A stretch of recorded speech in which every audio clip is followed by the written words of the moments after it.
கட்சியினுடைய சின்னம் என்னன்னு தெரியுமா?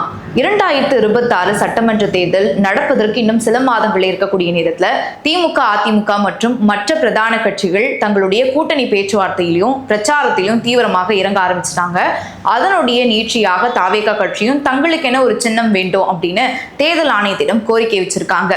இதன் அடிப்படையில் தேர்தல் ஆணையம் பட்டியலிடப்பட்டிருக்கக்கூடிய 184 சின்னங்கள்ல ஏதாவது ஒரு 10 சின்னம் அல்லது 3 சின்னத்தை இதுதான் வேணும் அப்படின்னு முடிவு செய்து தேர்தல் ஆணையத்திடம் கொடுத்தாங்க அப்படின்னா இதுல ஏதாவது சின்னத்தை அங்கீகரிக்கப்பட்ட சின்னமாக எங்களுக்கு கொடுங்க அப்படின்னு இவங்க கோரிக்கை வைப்பாங்க.